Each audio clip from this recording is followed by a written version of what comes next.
totally self-sufficient with a commitment to patient care, and state-of-the-art technology that soon earned it a 4-year waiting list, and a tent city in the surrounding fields on more than one occasion. Behind the scenes, however, the picture was far more grim. A merciless killer stalked all humanity, a killer that consumed its victims piece by piece, bit by bit, possibly for years at a time. They were taken without mercy, our young and old alike, left struggling for their last breath in the clutches of a deadly disease.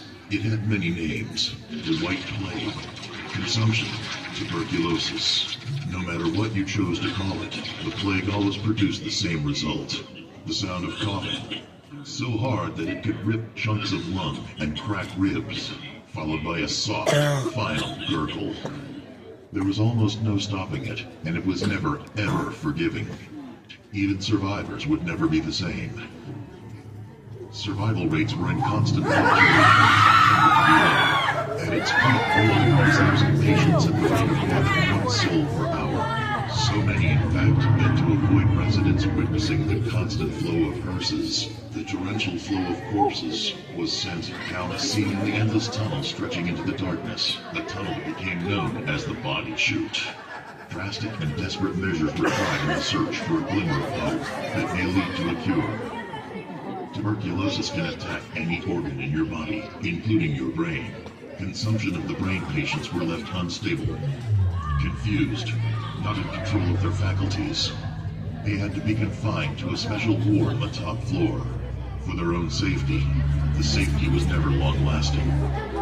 One room in what was known as the morgue wing carries a ghoulish legacy, for it was here that the patients were subjected to grisly electroshock therapy, restrained and convulsing under current, all in the name of healing.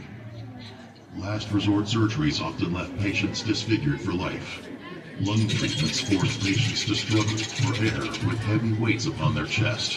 Ribs were removed. Lungs were cut away piece by piece, surgery by surgery. Every treatment fathomable, every experiment possible, was tried and tried again. Hope dawned in the 1940s when they began testing a special antibiotic that became a lifesaver for many. Tuberculosis, in its earliest stages, had finally been stopped. By the beginning of the 1960s, the world no longer needed Waverly. As often happens, the most advanced have become the most obsolete. This by no means implies that nothing was left behind. Residents and staff alike in the failed nursing home that came after often complained of strange goings-on, fleeting shadows, strange sounds, and hot spots. They have never stopped. A host of apparitions are still seen regularly around the halls and grounds to this day.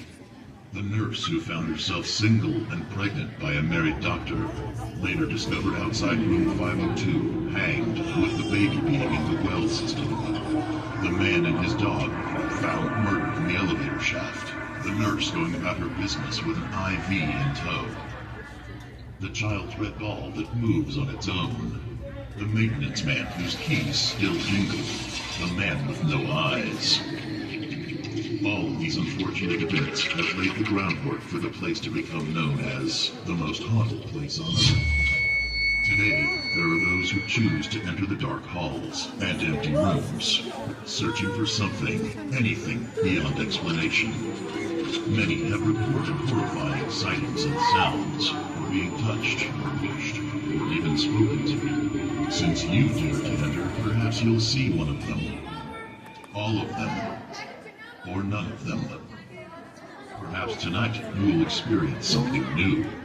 Will you notice the permanent residents of Waverly Hills? And most importantly, will they take notice of you? What amazing experiences await you in the darkness? Careful what you wish for.